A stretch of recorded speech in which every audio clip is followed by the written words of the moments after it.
Canada's current Prime Minister Mark Carney, well, he's a rich guy, and no one begrudges him that. He has created an extraordinary amount of private wealth outside of politics. But it's the questions around what happens with that money inside the political world that is raising some questions. Hello, I'm Adrienne Batra. With me are Lorrie Goldstein and Brian Lilley. Lorrie, no one begrudges Mark Carney for a moment the wealth that he has created. More power to him and good for him. But within his wealth creation at Brookfield Property Asset Management, where he was in charge of for many years, he said that he was going to put all those assets into a quote blind trust. But now questions that continue to are being raised and surrounding around what assets those are in Brookfield. And most recently, there was the chief operating officer of Brookfield had to come to the ethics committee to testify, and there were some very pointed questions at him. So, Lorrie, the crux of it is whenever Brookfield does well, Carney does well. And again, not begrudging him that, but there's ongoing questions about him not divesting himself out of these assets. Yeah, well, look, the only way that Prime Minister Mark Carney can avoid a conflict would be if he was forced under the ethics regime to sell all of his current holdings. Those assets then put into, administered by a blind trust, by a trustee. That would remove conflict of interest. In our situation of a blind trust the way it's done, it's impossible.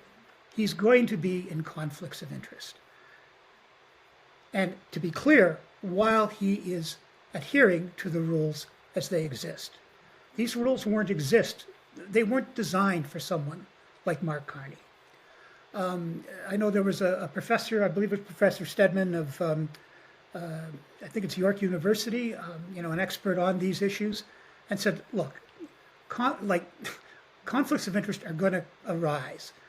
Under the blind trust, he's supposed to remove himself from 103 discussions about 103 companies, right? Even if he does that, the cabinet knows that he's involved with, companies related to Brookfield. The blind trust is being administered by two people he appointed, his own chief of staff, and I believe it's his principal secretary. So what we're going to have to rely on, frankly, is Mr. Carney's honesty. That's just the way it is. And again, to be clear, he is complying with the law as it. If you want a blind trust that eliminates this, then the only way to do it is to have all cabinet ministers sell all their assets, buy new stuff, put it into a blind trust, and then let the trustee manage them. That would, I think, almost preclude people like Mark Carney from running for government. So what I would say is, no, look, of course he's going to be in a conflict of interest. One of the things they've not done now is that, well, he doesn't have to do a conflict of interest if the government action is going to benefit a whole class of shareholders in Brookfield, not just him. Yeah, because if that wasn't there, he couldn't do anything. But this, to me, it's really not a story about the potential corruption practiced by Mark Carney. It's a story about the rules we have now aren't adequate. They never envisioned this kind of situation. Well, Brian, at committee, again, this executive from Brookfield was questioned. The chief operating officer, Mr. Bieber from Brookfield, talked about how there is over 2,000 companies that Brookfield has investments in. And then he was sort of systematically questioned about various things that happened to just be in the federal budget recently, about AI, about housing, about clean energy, all these things that Brookfield is invested in. So they're trying to make the connection that regardless of, the so-called blind trust, Prime Minister Carney is benefiting from them because Brookfield is invested in all of them with the support of a federal government.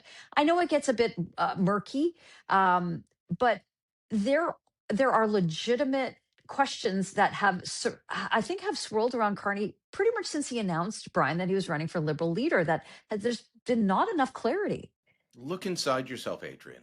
Yes, of course. Yes. Look, Lorrie's right. We're going to have to rely on him being honest, but he was never going to be able to divest of everything. I know some people believe that, well, he sold off everything. No, a big part of how he was paid for setting up the two multi-billion-dollar green funds for Brookfield.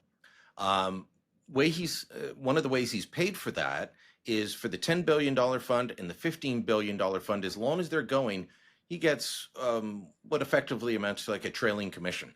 He owns a piece of that fund and gets paid from it. Anyone can look up what is in those funds. They are public in what they invest in.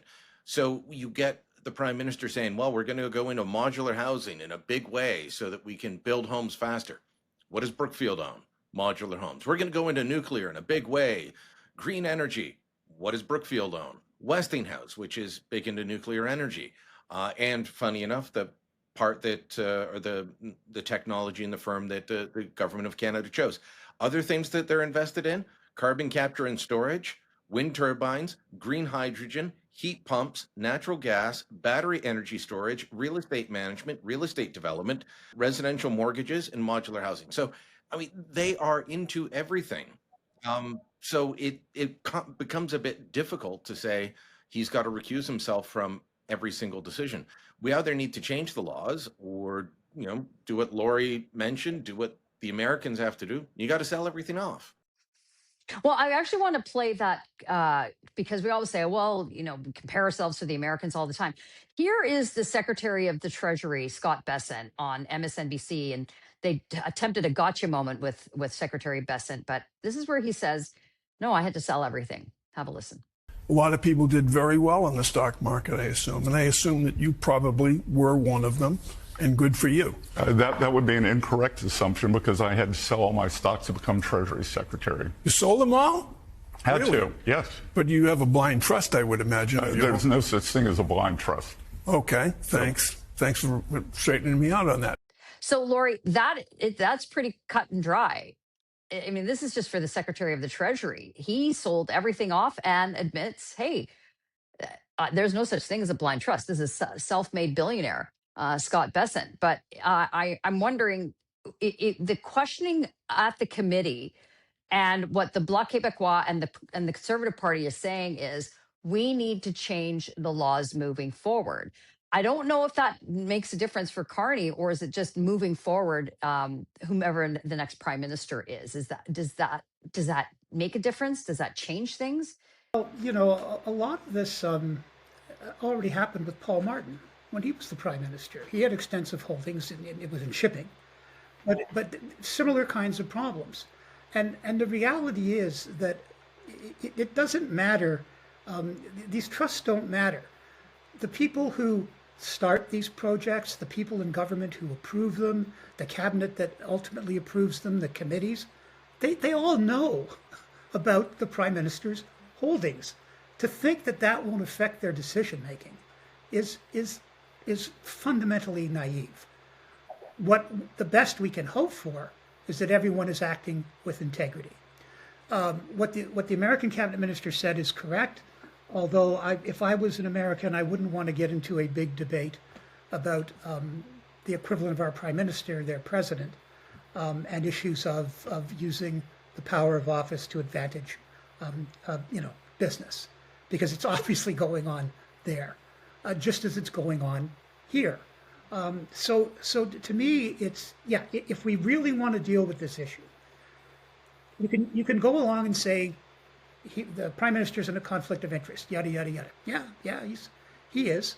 Whether he acts on the conflict of interest is the key issue.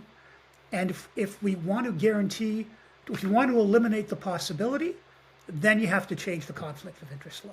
You have to completely overhaul it, and be mindful that if you do overhaul it, you may make it so restrictive that a lot of successful people just aren't going to run for office, to be in cabinet or to be the prime minister. So there's a trade-off. What I would say, Adrienne, is that, if contracts go out for modular homes and they only go to the businesses owned by Brookfield, then clearly that's not on. That would not be playing by the rules. If a whole bunch of companies get contracts for modular homes and one of them happens to be the firm owned by Brookfield, okay. but everyone else got contracts too. Westinghouse gets the contract for a nuclear energy project. Well, is Westinghouse qualified for this? Imminently. Now, did they get it fairly or unfairly? Those questions are going to keep coming up. And because we do know so much of what Carney holds, we're able to look into it. That's the good part. Well, as long as there remains questions of ethics, financial ethics against the prime minister, these questions will continue to swirl around him. So does the law need to be changed? Let us know what you think in the comments below. Like this video and subscribe to our YouTube channel, and go to thetorontosun.com. You'll find commentary and coverage there you will not find anywhere else.